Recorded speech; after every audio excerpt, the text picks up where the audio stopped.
Welcome to New Day with SSJ on Sports Radio 810 WHB. What in the wide, wide world of sports is going on here? Spartans! What is your profession? Are you not entertained? Are you not entertained? Is this not why you are here?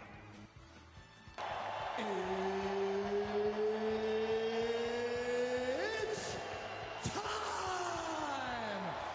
New Day with SSJ is presented by Walker Medical Linen Services, locally owned and operated, and HLAC certified, meeting the highest industry standards. Walker has partnerships with hospitals, surgery centers, and medical clinics in and around the metro area. Walker Medical Linen Services in Kansas City and online at walkermls.com. Kansas State's going to post their fifth bowl win in the last 7 postseason games. And that'll do it. What a comeback by Coach Kleiman and the Wildcats. You just keep playing. Don't look at the scoreboard. Make some tweaks.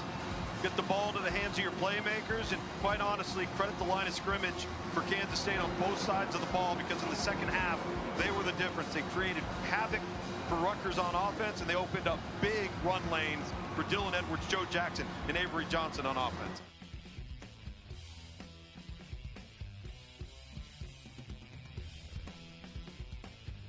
Good morning, Kansas City. Welcome to New Day with SSJ here on Sports Radio 810 WHB. My name is Nate Bucati. Happy Friday.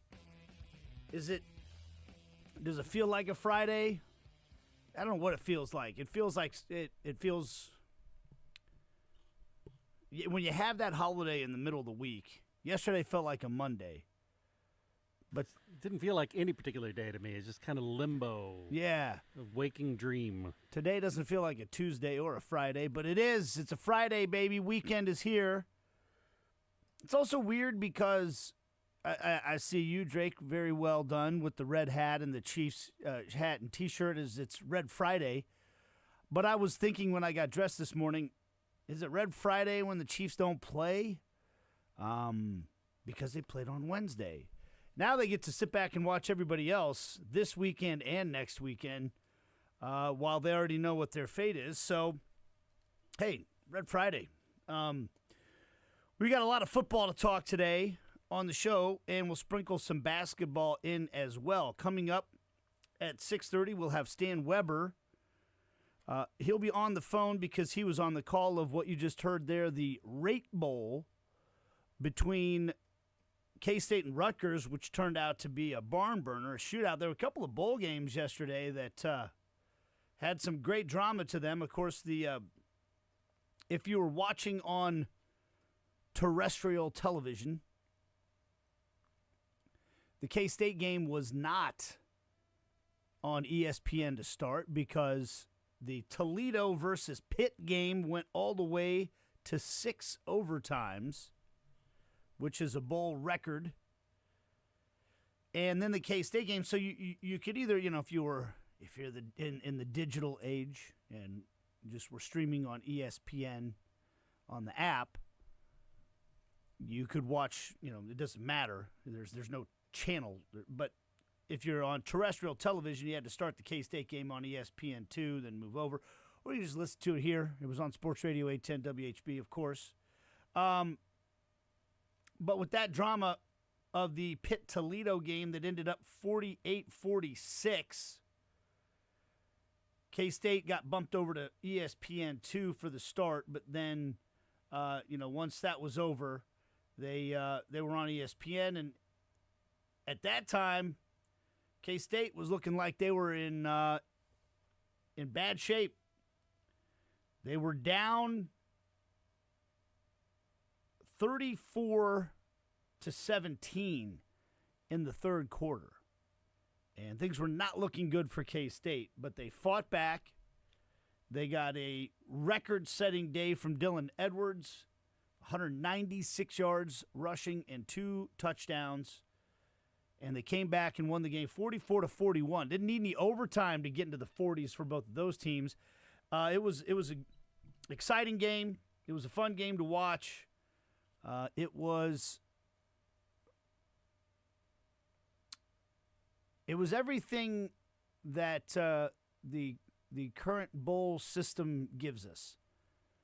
The starting running back for both teams had opted out. The backup running backs for both teams went absolutely berserk and took advantage of their opportunities and played really well. Both quarterbacks had some key interceptions in the game. Neither one had a great game when it comes to like completion percentage or anything like that, but Avery Johnson made some big plays when he needed to in case they got the win. So we'll have Stan Weber on. We'll talk about that with Stan. Of course, we'll talk Chiefs. We'll talk NFL. We'll talk college football playoff, all with Stan Weber from 6:30 through 8 o'clock or 7:50. Because it's 7:50, we'll get a weather forecast from Jeff Penner. Looks like some rain in the forecast today. I wouldn't call it rain yesterday, at least not in the parts of town where I was. It was just like the air was moist. It was a heavy, heavy mist, yeah. Yeah, heavy mist. There you go. It was just the air was thick, you know. The ground was wet everywhere like it had been raining, but you never felt like when you're outside there was like a big rain falling or anything. So, but I guess there's going to be rain coming today. We'll find out from Jeff Penner. We'll get the weekend forecast from Jeff Penner at 7:50. 8 o'clock, we'll do the New Day Fast Break. Gabe DeArmond will talk Mizzou, and we'll get a little preview of the Mizzou Bowl game as well. Jay Heydrich to talk K-State, and Nick Springer to talk KU. Then at 8:30, Pete Sweeney will update us on everything there is to know related to the Kansas City Chiefs. And then we'll finish off the show with Tim Grunhard at 9 o'clock. So that's what we have in store for you on the show today. So we have all these conversations about who cares about the bowl games. And especially now that there's a playoff and more teams involved in that, does that make us care even less about the bowl games? I think it's been, for some time, bowl games are kind of like, to me, like the sport of baseball has become a sport. Major League Soccer is very much this way as well, but more people are into baseball, so I think they get the analogy more. It's more become a sport about like your team.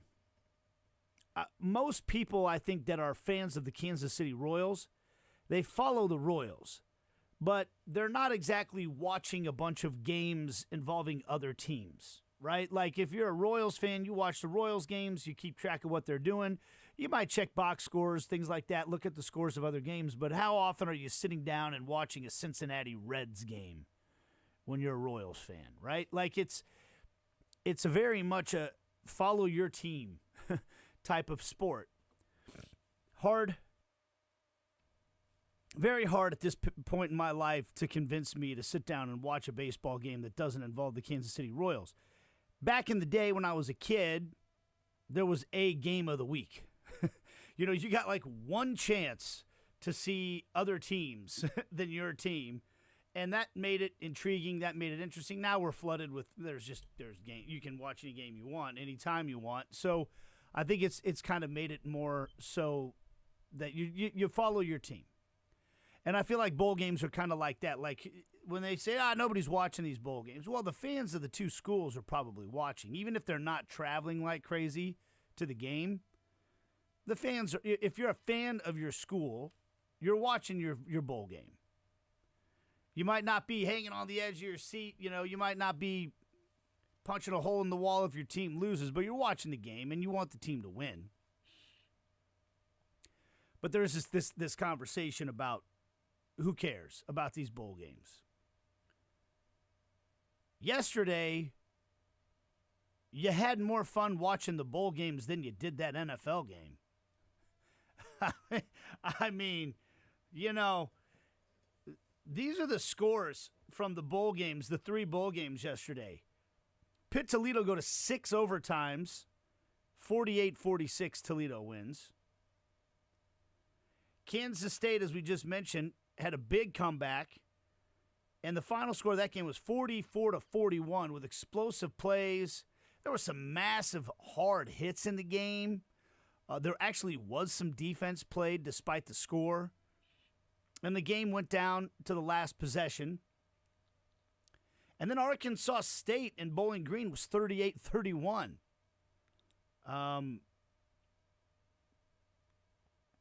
It was those games were actually like entertaining. There was some offense. They went down to the wire. The Thursday night NFL game went down to the wire, but it also might have set the sport back about 30 years. 6-3, the Seahawks win, keeping their playoff hopes alive. So somebody online called it the Punt Bowl. How many punts were there in this game? I mean, it was bad. It was a bad game. And look, bad games happen sometimes. You know, we can sit here and talk about short weeks leading to bad games. I don't know if that's the case or if that's just two teams that aren't that great, especially on offense. But that was a bad football game, and the Bears continue to mismanage things the way they managed the clock at the end of the game. Once again, well, they already had one coach get fired for that, and I don't know if you fire. They've lost 10 in a row now, the Bears, by the way. And of course, I had jinxed Caleb Williams by talking about the stretch he'd been on without throwing an interception. The game ended with an interception in this one. Let's see, here we go. Where are my punts? I'm on the wrong site. There were only 23 first downs the whole game.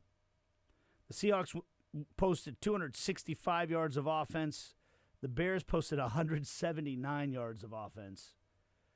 It was one of two games this weekend, this past week in the NFL that involved no touchdowns. Seattle's still alive in the West. They have to win the West if they want any chance of making the playoffs. So they're rooting for the Los Angeles Rams to lose on Sunday. But I don't think anybody looks at that Seahawks team and sees a team that's going on a big run. But the point being is we can talk about how unimportant these bowl games are. And look, as I said, the starting running backs for both Rutgers and K-State opted out of this game. The game was actually still incredibly entertaining, and the running backs were a big reason for it, the guys that actually did play. I mentioned Dylan Edwards. 18 carries, 196 yards, 2 touchdowns. He absolutely was explosive in the game. He also had 2 catches for 27 yards and another touchdown. And for Rutgers, Antoine Raymond, person I'd never heard of before, stepped in for Rutgers and had 18 carries for 113 yards and 3 touchdowns. So I don't love the fact that half of the teams, half of the rosters for these bowl teams are in the transfer portal. I don't love that some of the best players involved choose not to play. To me, in an essence, in a form of kind of quitting on their team, but it's easy for me to say when it's not my career and not my money and all that. I get that. I do think I don't know, like, I don't know what the NIL situation is for the 2 young men that I'm talking about in this game. Maybe they're not getting anything other than their scholarship and all that, but it seems to me if you're getting paid, which it seems like most of the starting players on these, Power 5 conference Division I football teams are getting paid, and paid pretty decently. I guess I'm surprised that if we're at that point now, there's still people choosing not to play. Like, you could always have made the argument, I know, that you're getting paid through the form of a scholarship and all that. And believe me, when I look at the cost of college, that is looming, that I will not be able to afford. Literally, I won't be able to afford. And hey, look, a lot of people can't afford to pay their kids' way through college, but I'm just saying, even for in-state tuition these days, it is astronomical how expensive college is. Yeah, I just had 2 finish up in in-state, so I know. You don't need me to tell you. So I'm not going to sit here and say a college scholarship and all the room and board and everything is nothing. But now on top of that, you're getting paid, But DJ Giddens, he opted out to prepare for the bowl game. And you know what? Good for Dylan Edwards. Kid stepped up. He wanted to play. He's a Kansan, a native Kansan, and went out and posted a record-setting game. So I thought the bowl game was still very much worth watching. I didn't find myself thinking, oh, this is a waste of time. It looked to me like the guys that were out there really wanted to win. It looked to me like they were out there to make a point, try to win a game, win a trophy, and also prove what their worth is. So I don't know. Now, I'll be honest, if it wasn't involving one of the local schools, would I have tuned into the game? Probably not. Probably not. It wasn't like I was locked into the Toledo Pitt game. I happened to stumble across it because I was trying to find the K-State game. I think if you're a gambler, you might. I always feel like gambling on bowl games is, was a tough proposition in the first place, just because the motivation has always varied from team to team. Even before people started opting out of games, I remember Kansas winning a bowl game against Virginia Tech, and a Virginia Tech team that was loaded with NFL talent. And KU was more fired up. They hadn't been in the Orange Bowl forever. It was a huge deal. Virginia Tech had played in a bunch of games like that. That was not like they were out riding jet skis a couple days before the bowl game, and Kansas was hitting double practices, So motivation has always varied depending on the situation of the team, but now it's even harder because it's like you almost have to judge motivation by the individual. How many kids are in the transfer portal? How many kids are opting out? All that. But those types of things have not stopped many people from wanting to gamble on sports. So I'm assuming a lot of people, if you're gambling on it, I'm sure you're watching. But outside of that, I don't know how many people, Stan Weber would be one, and he'll be on in a little bit, who would just sit down and watch all these different bowl games, right, that don't involve your team. But my point being is that from an entertainment factor standpoint, I think you had 3 bowl games yesterday that were more entertaining than that dud of an NFL game. And obviously, that was a particularly bad NFL game. I'm not suggesting that in general I would rather watch Pitt versus Toledo in a bowl game than a good NFL game. The NFL is a tremendously good product most of the time, but sometimes you get bad teams playing against each other or bad performances or whatever. But I'm just making the point that those bowl games were good. They were good games.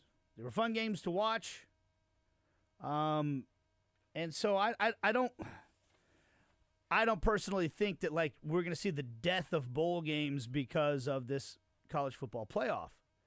And I was interested in what Anthony Sherman said yesterday about why not having a secondary tournament, like they do with the NIT. I'd be down for that.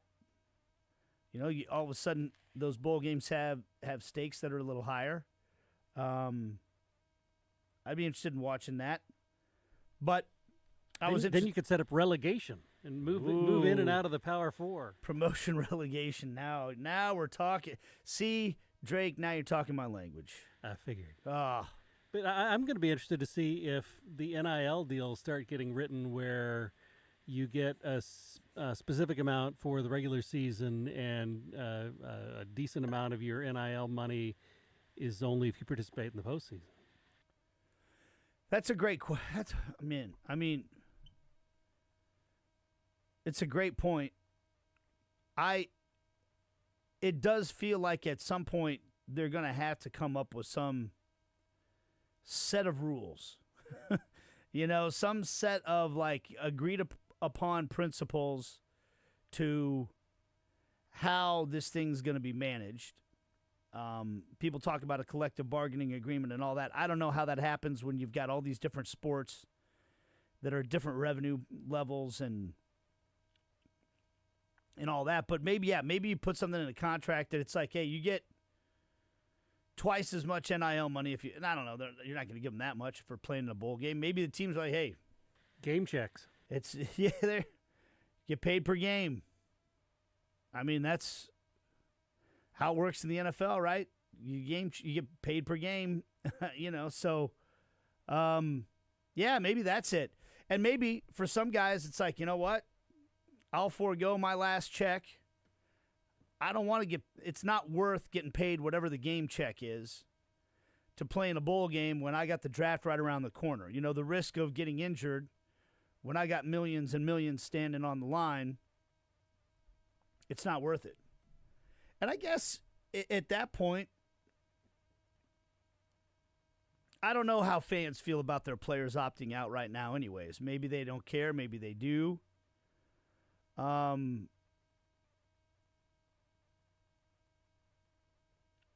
Maybe if you knew that they were like, hey, I know I could get paid to play, but I'm not going to because I got to protect my future. I don't know if that would make you feel better or worse as a fan. Like, hey, okay, well, I respect it. If you took, I guess if you took all the money and then said, nah, not worth my time, I'm not playing. That frustrates me, right? Like that would frustrate me as a fan, especially if I'm a booster that's paying into the collective or whatever. That would frustrate me because wait a second, you took the money. But the bottom line is, the focus on the guys that did show up and the running backs that played in that game were outstanding, absolutely outstanding and fun to watch and played like they cared, played like it mattered a lot to them. And I really enjoyed watching it. So it was a fun day of bowl games, brutal NFL game. It just was 6-3. The Seahawks win it over the Bears, who are now 4-12 and have lost 10 in a row. The Seahawks are 9-7 and awaiting. They're hoping that the Rams will lose, but even if the Rams do lose, they're still not mathematically eliminated because of the result they got last night by getting that win. All right, we'll take a break. We're going to talk with Stan Weber about this and much, much more straight ahead. This is New Day with SSJ on Sports Radio 810 WHB.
It was an exciting bowl game, the Rate Bowl.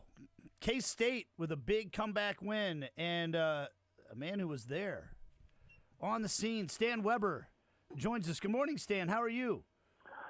I'm doing great, Nate. How are you? I'm doing wonderful. I assume, are you still in Arizona? What's the itinerary? What's your situation right now? Well, I had to do a little extra prep last night. My voice is a little bit rusty right now. I apologize for that. But there's a good reason for that. So I'll answer your question first and then get back to my voice, okay? Okay. Well, first of all, we are flying out today, around noonish or something like that with the team. So that's number one. Then last night, the itinerary was to, come back to the hotel. And by the time I got back to the hotel, it was probably 10 or 11 o'clock Central Time, probably 11 o'clock Central Time. I live on Central Time all the time. So then I went down and had to go to the celebration get-together that we have. The football coaches and everybody comes down, and there's a fun area at every bowl game. So I stayed up there till probably 1 o'clock Central Time, talking to everybody, and rehashing the game and all that. Then I had to come back here and do some game prep or show prep for you. So I went ahead and watched the fourth quarter, which I had not seen yet, for the Chicago Bears-Seattle game. Oh. So I went to bed at 2 o'clock Central Time because I knew I wanted to be ready in case you had any questions about the Bears game or Williams at quarterback or anything like that. So I went to bed, but my voice isn't rusty at all because of that. I didn't drink any alcohol or anything else. Here's what got me, Nate. Do you realize we were at a baseball stadium, and we were basically behind home plate where the press box area is set? Pretty logical. But that was behind the end zone because the field went from the first base line all the way down the third base line to the left field. So we're sitting at the end. That's fine. We've done that before. This is the third time I broadcast a game at Chase Field in this stadium. No problem. Got used to that.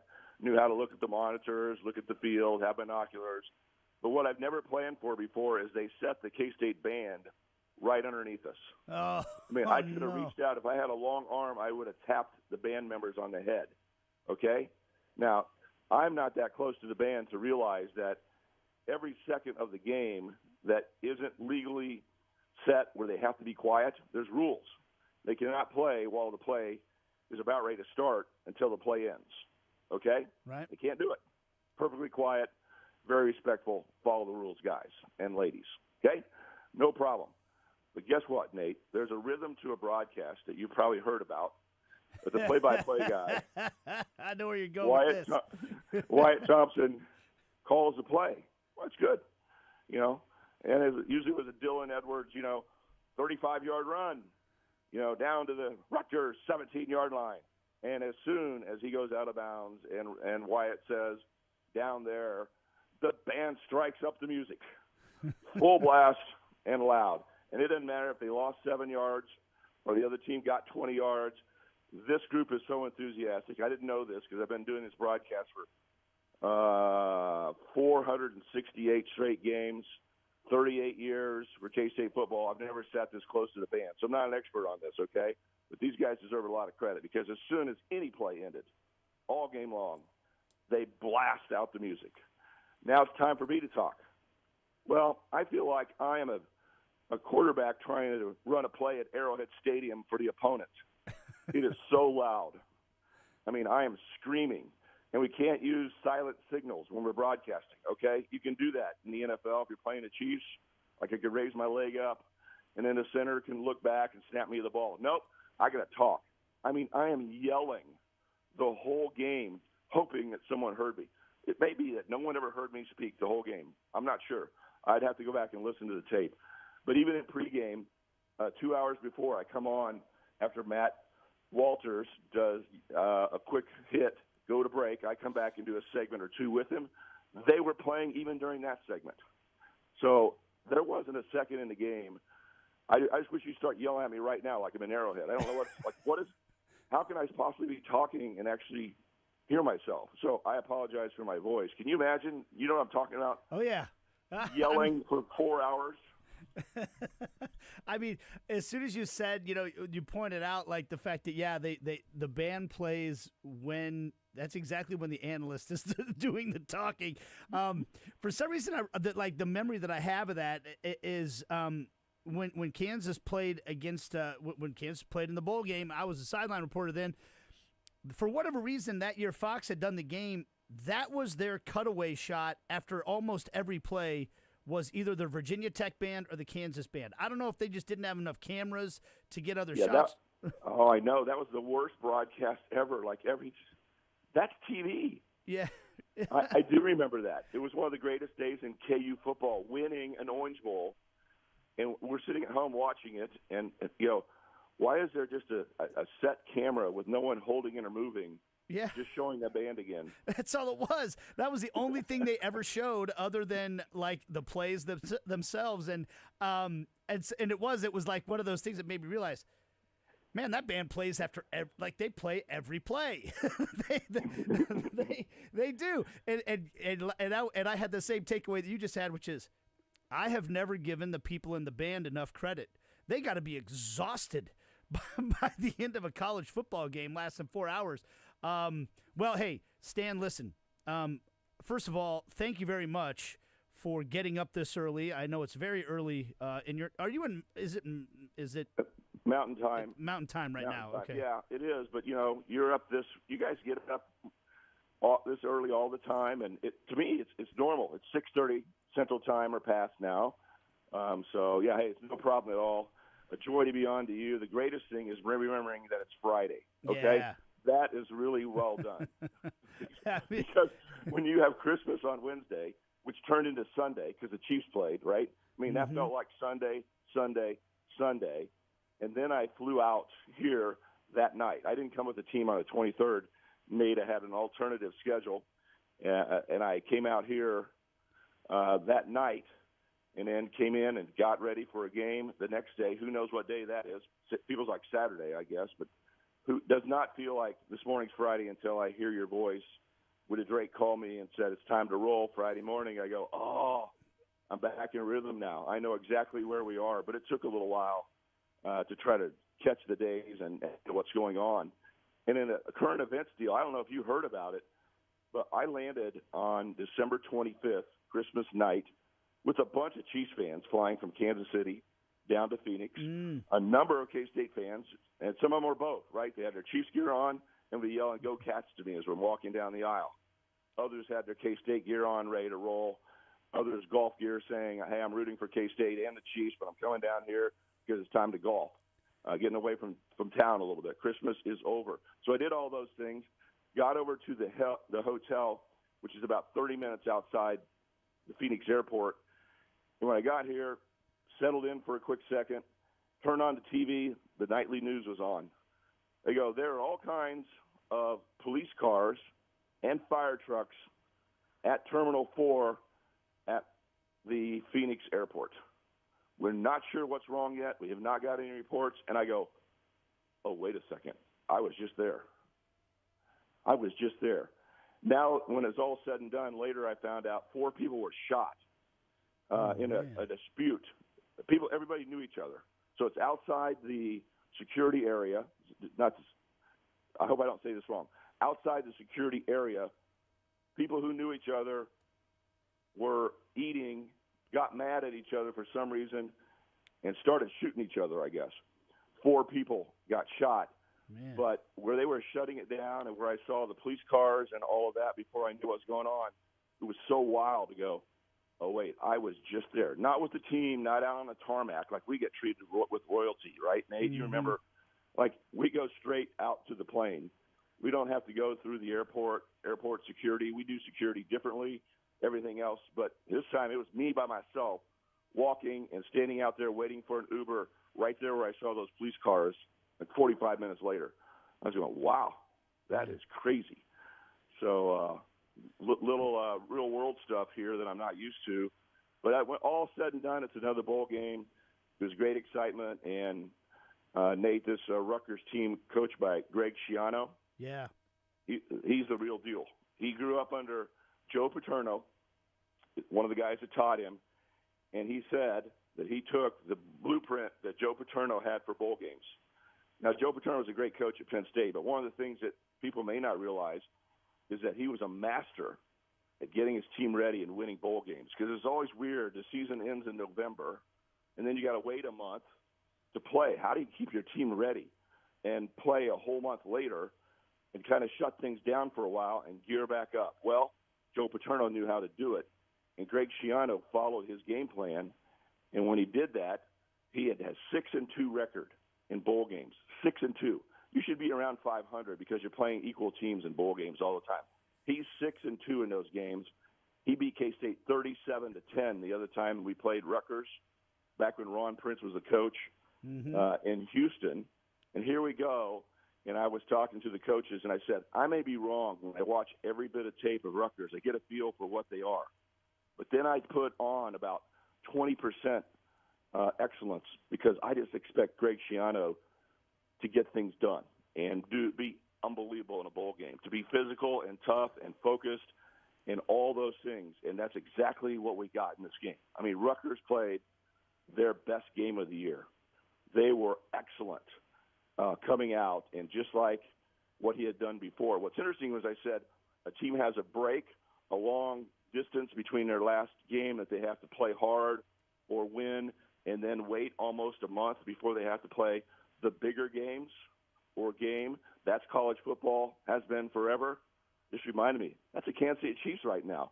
Not to start talking about the Chiefs too quickly, but that's what they have as the number one seed. They don't play a 27-day difference between they play this last game on Christmas Day and then what they got to do to play in the playoffs. But that's a side tangent thing.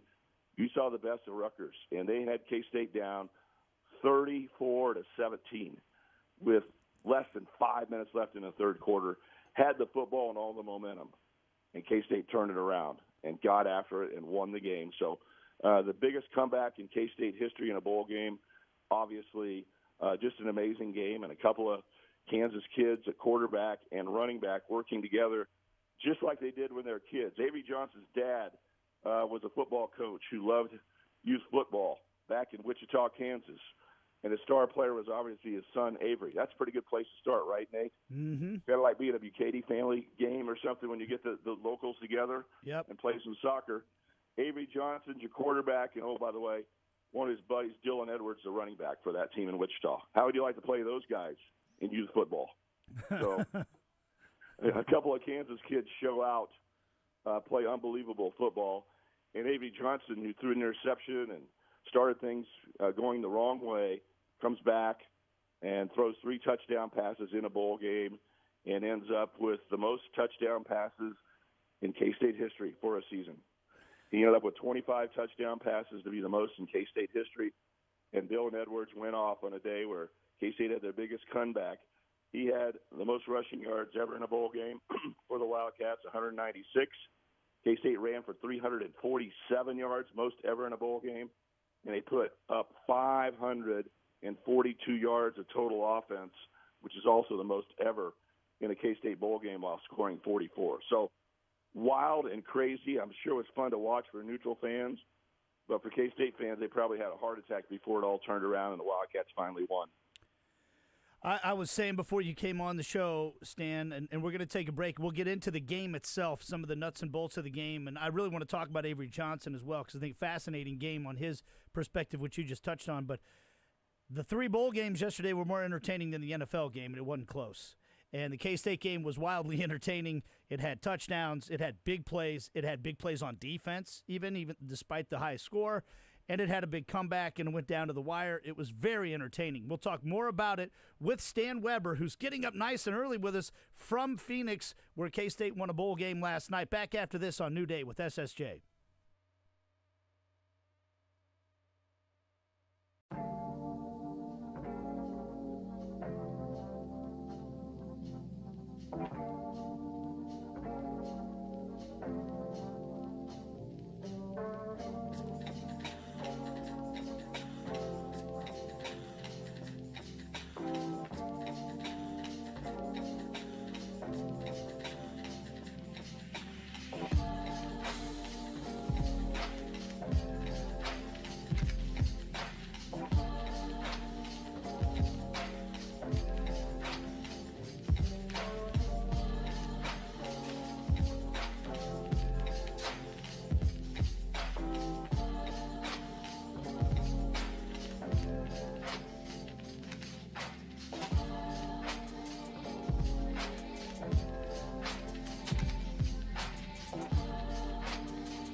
We've got Stan Weber as our guest, and Stan, our producer today, the Drake, Jason Justice, has offered to pot up this band music anytime you start talking just to make you feel at home after your experience last night calling the Rate Bowl.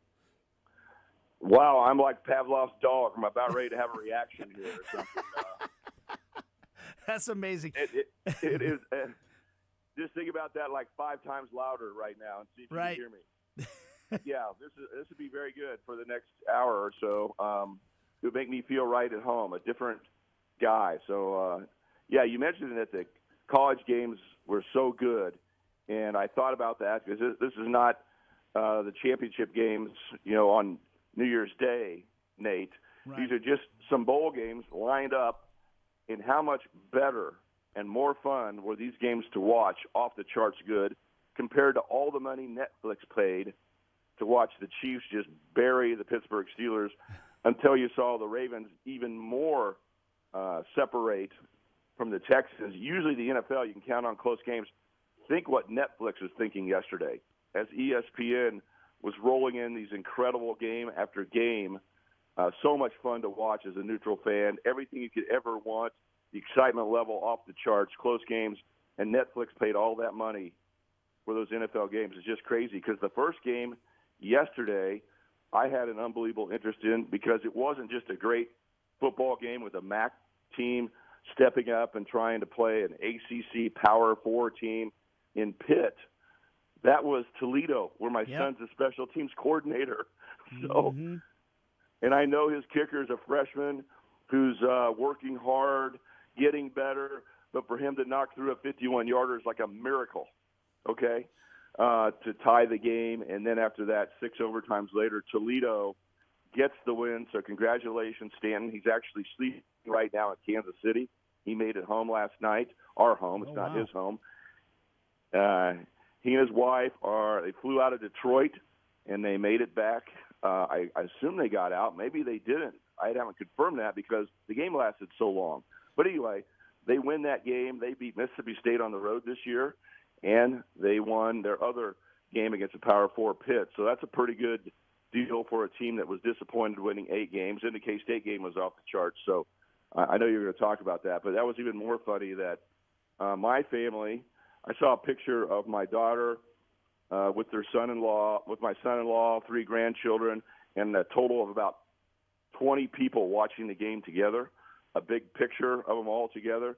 And I just thought how much they've been sitting at the end of their seat watching K-State, which they love and care about, and then also rooting for Toledo because of Stanton. It was a long, fun day of football and unbelievable. We were down by 17 with K-State, and Toledo could have lost to Pittsburgh multiple times, obviously, in the 6 overtimes. Here we are, both teams winning today. So it's going to be a fun time when I get back to Kansas City and gear up for a fun weekend to say, look at this. The Kansas City Chiefs are the number 1 seed. They did their work. K-State won their game, and then a little bonus is that if you root for Toledo at all, we had a good time. So we've had a good post-Christmas or Christmas Day. To your point about Netflix, even though the games were not that good, according to Netflix, now I don't know who double checks or could verify these numbers.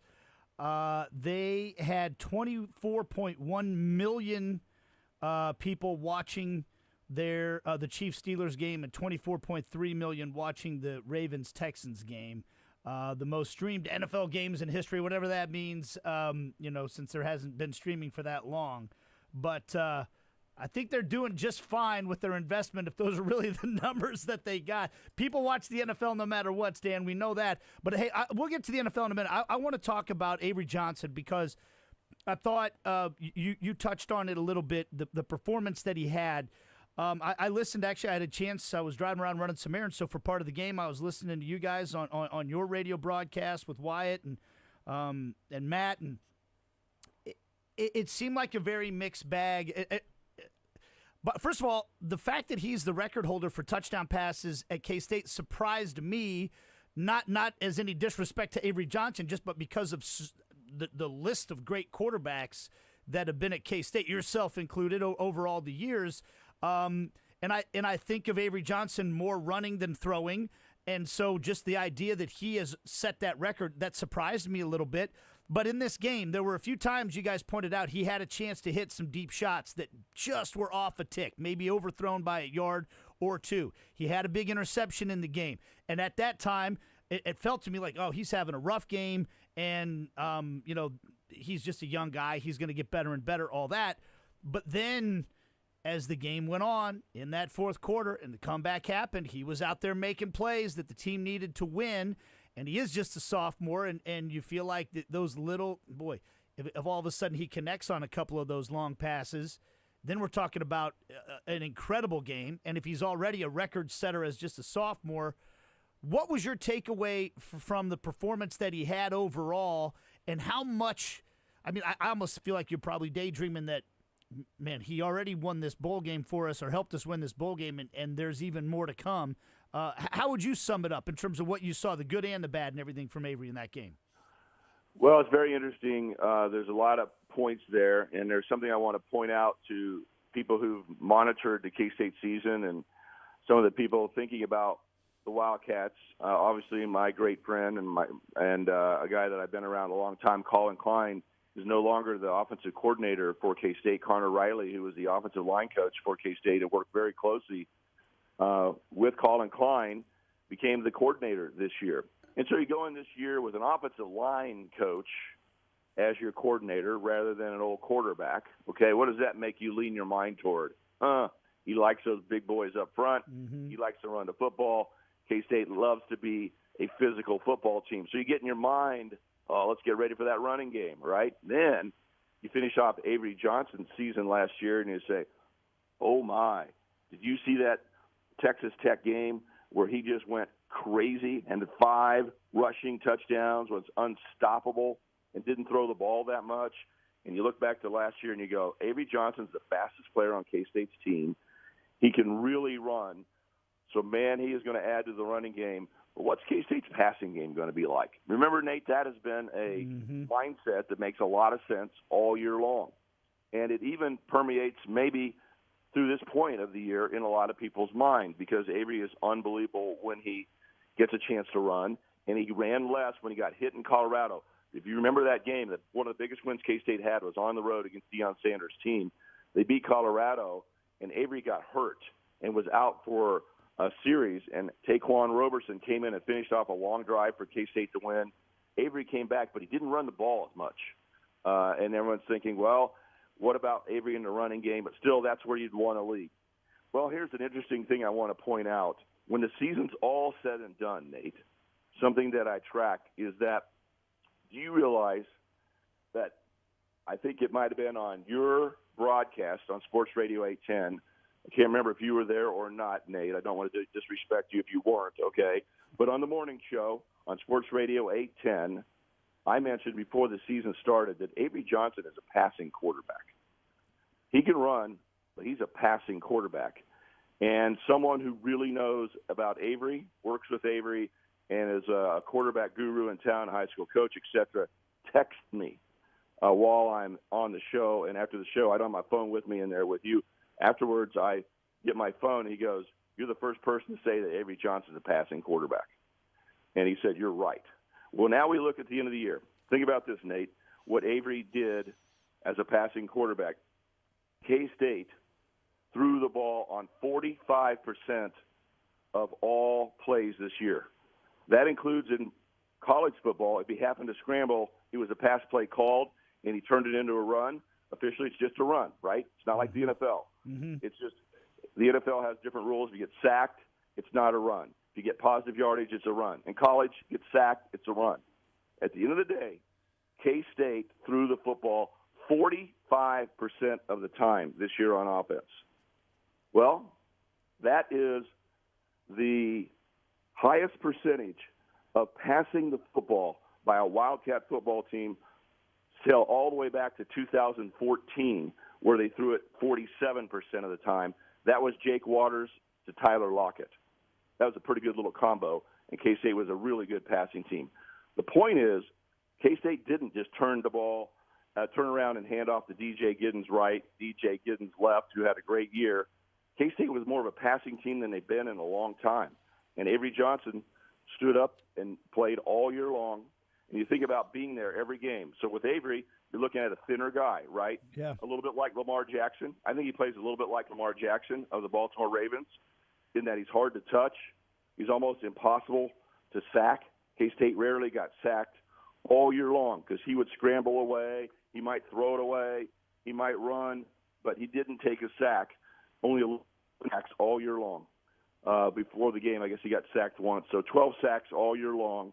And he threw the ball a ton, and we just broke that record. But he physically showed up every game. That's big, being there every game and being able to handle the physicality. But the other thing that he was able to do, and he did in this game, is just look at the face of adversity and decide, I'm not going to give up. I'm still going to make plays. And after the game, when we interviewed him and said, well, what do you think? Matt on the field asked him, were you really happy with your game? And he generally said, well, I was happy we won the game, but not necessarily. There's a lot of things I need to work on, could have done better, not throw that interception, et cetera.